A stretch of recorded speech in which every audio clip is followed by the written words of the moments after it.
Bismillahirrahmanirrahim. Assalamualaikum warahmatullahi wabarakatuh.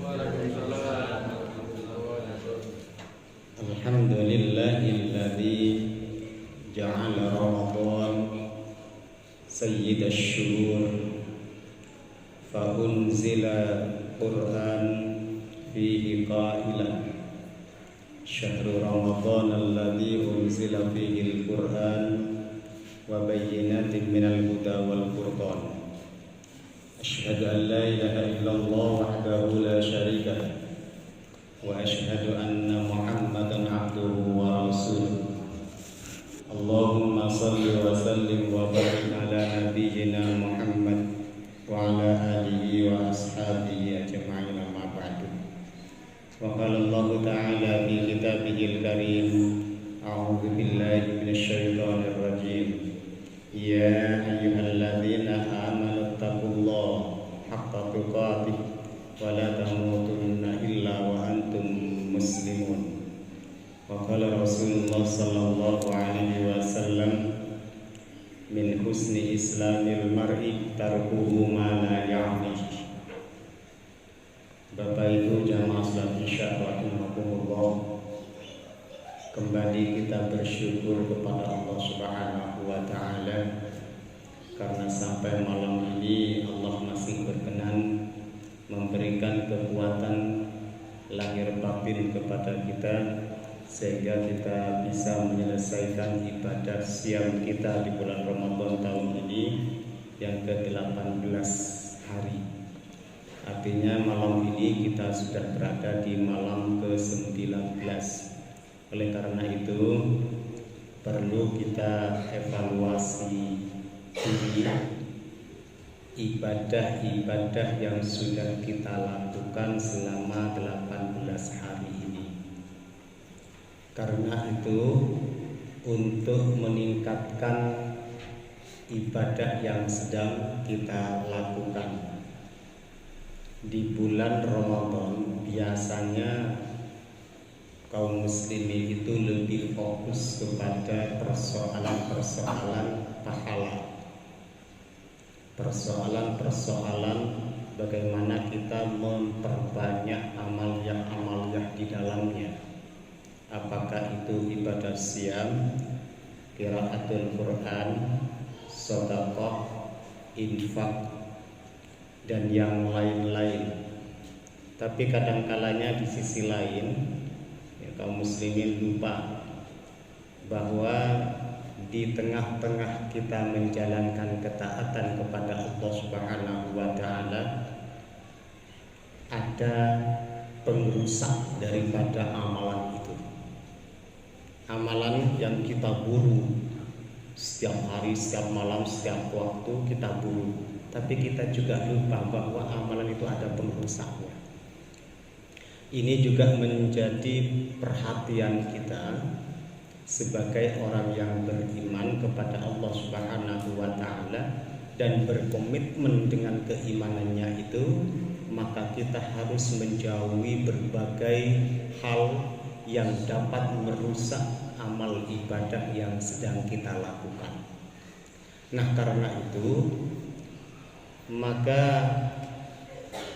kita perlu memahami kembali apa yang membuat ibadah kita itu rusak. Kadang tidak terasa, kadang tidak sengaja, bahkan kita tidak sadar kalau itu telah merusak, menghilangkan semua pahala-pahala yang kita dapatkan dari ketaatan itu.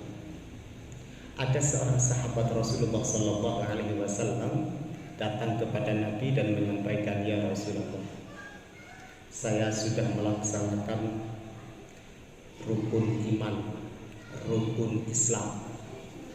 Saya sholat, saya zakat, saya puasa, bahkan haji berkali-kali. Akan tetapi dia kemudian tidak bisa mengendalikan lisannya. Sahabat yang satu watul, ya. menyampaikan kepada Rasul, ya Rasul, gak benar orang itu begitu ya Rasul. Loh kok bisa? Iya, orang itu memang rajin dalam menjalankan ketaatan kepada Allah, ke masjid setiap hari, ngaji, menghadiri majelis-majelis ta'lim, sangat rajin dia itu. Tapi ya ini ya Rasul, dia tidak bisa mengendalikan lisannya. Apakah orang seperti itu ahli surga? Maka Nabi menjawab, tidak, dia itu ahli neraka. Nah, yang kedua, datang seorang sahabat dan dilaporkan kepada Nabi, ya Nabi, si A ini ibadahnya biasa-biasa saja ya Nabi, tapi dia itu gak pernah membicarakan orang lain, gak pernah memusuhi orang lain, gak pernah menyakiti orang lain, gak pernah mendolimi orang lain, sehingga orang yang bergabung berinteraksi dengan orang ini merasa damai. Apakah ini termasuk ahli surga ya Rasul? Rasul menjawab, iya, dia termasuk ahli surga. Karena ahli surga itu menjalankan ketaatan dan juga mengendalikan lisannya. Ini yang patut kiranya kita jadikan sebuah renungan. Ya, barangkali 18 hari ini masih kita belum bisa mengendalikan keinginan kita yang biasa ngomong, yang biasa ngobrol, yang biasa terus dan seterusnya. Itu perlu dikendalikan. Tidak hanya itu Bapak Ibu, kalau kita menyakiti saudara kita, ya, maka seluruh pahala yang kita dapatkan dari ibadah kita itu akan berpindah, ditransfer oleh malaikat kepada orang yang kita sakiti, kepada orang yang kita dolimi, kepada orang yang kita fitnah, yang kita bicarakan kejelekannya. Bahkan dalam hadis panjang itu Nabi mengatakan kalau sudah habis pahalanya dia, tidak hanya pahala itu yang akan ditransfer, tapi dosa-dosa orang yang disakiti akan dikembalikan kepada diri dia. Jadi kita menerima transferan dosa dari orang yang kita sakiti, pahala kita diberikan kepada mereka yang kita sakiti. Kalau sudah habis pahalanya, baru dosa yang ada pada orang yang kita sakiti akan kita dapatkan itu, sampai Allah itu menentukan ketetapannya kapan dia itu akan menghadap kepada Allah Subhanahu wa taala dalam keadaan tidak membawa pahala apa-apa dari ibadah dan ketaatannya. Dalam hadis itu disebut inilah muflis. Orang muflis yang bangkrut nanti pada hari kiamat, dia merasa beribadah penuh, sudah rajin, banyak bekal-bekalnya yang dibawa, tapi kosong dari pahala. Karena orang ini tidak bisa mengendalikan lisannya. Karena itu Allah Subhanahu wa taala berfirman di dalam surat Al-Furqan ayat 63. Kita ini sebetulnya diangkat oleh Allah sebagai ibadur rahman. Wa ibadur rahman alladzina yamshuna fil ardi 'alal ardi hauna. Ibadur rahman, hamba-hamba Allah yang maha pengasih. Alladzina yamshuna 'alal ardi hauna. Ketika mereka berjalan di atas bumi, ya tentunya kalau di atas bumi di bawah langit, tidak sombong alias rendah hati. Ini sifat yang harus kita kendalikan supaya amaliyah kita, ketaatan kita tidak muspro. Kita mendapatkan dari apa yang kita ibadah itu rendah hati.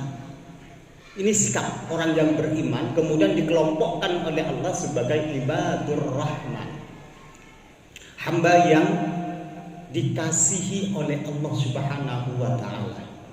Sifat pertamanya. Sifat yang kedua, wa idza khatabahumul jahilun qalu salam. Apabila datang orang-orang jahil, orang jahil itu kan orang yang suka mengganggu, ya. Orang yang suka ngomong tanpa ilmu, gitu ya. Ngomongnya ngawur, itu orang jahil. Apabila datang mereka kepadamu dan mencela kamu, menghina kamu, menyakiti kamu, qalu salama. Mereka akan menjawab ibadur rahman itu salam. Apa salam itu? Damai. Enggak membalas. Ya. Kalau disakiti, enggak membalas menyakiti. Karena enggak akan pernah sama. Kalau ada Quran yang mengatakan balaslah kejelekan itu wajaza usayyi'atun sayyi'atun misluha. Balaslah kejelekan itu dengan kejelekan yang sama. Persoalannya Bapak Ibu, apakah balasan yang kita berikan itu karena kita pernah disakiti sama dengan yang kita rasakan, atau dengan orang yang kita sakiti itu apakah sama? Kalau enggak sama, mending waman aufa fa ajruhu 'ala Allah.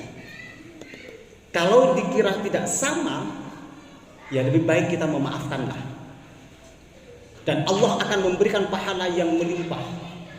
Waman afa wa aslaha fa ajruhu 'ala Allah. Ketika kita memberi maaf dan berislah, berdamai dengan mereka, fa ajruhu 'ala Allah. Allah yang akan mengangkat derajat kita menjadi lebih mulia dibandingkan orang yang kita sakiti tadi. Dibandingkan dengan orang yang menyakiti kita. Nah, ini sifat yang bisa menyelamatkan amaliyah kita, ketaatan kita, ya, di tengah kehidupan berinteraksi. Maka sikap kita pakai satu ayat ini aja. Ketika kita disakiti, ketika kita diomongin, ketika kita difitnah, ya mencobalah untuk bersabar dan memaafkan mereka. Gak perlu kita membalas dengan sesuatu yang sama. Kalau kita mengatakan orang ini gak baik, ketika berbuat tidak baik kepada kita, kita balas dengan yang tidak baik. Apa bedanya kita dengan orang yang berlaku tidak baik itu? Sama-sama tidak baiknya. Maka Allah menjanjikan itu, kalau kamu mampu memaafkan dan mampu berislah dengan mereka, berdamai dengan mereka, fa ajruhu 'ala Allah. Maka kita tidak termasuk orang yang muflis nanti di akhirat di hadapan Allah Subhanahu wa taala. Mudah-mudahan Allah Subhanahu wa taala senantiasa memberikan perlindungan, bimbingan dan petunjuk kepada kita, keluarga kita, anak kita semuanya di dalam menjalankan ketaatan ini, dan dengan ibadah puasa serta ibadah-ibadah yang lainnya yang kita lakukan 18 hari ini, ya, dapat mengantarkan diri kita menjadi orang-orang yang bertakwa kepada Allah Subhanahu wa taala, dan dengan ibadah puasa serta rangkaian amalan ibadah di dalamnya bisa menjadikan diri kita orang-orang yang menghuni surganya Allah Subhanahu wa taala. Demikian Bapak Ibu, ada kurang lebihnya mohon maaf. Subhanakallahumma wa bihamdika asyhadu an la ilaha illa anta astaghfiruka wa atubu ilaik. Assalamualaikum warahmatullahi wabarakatuh.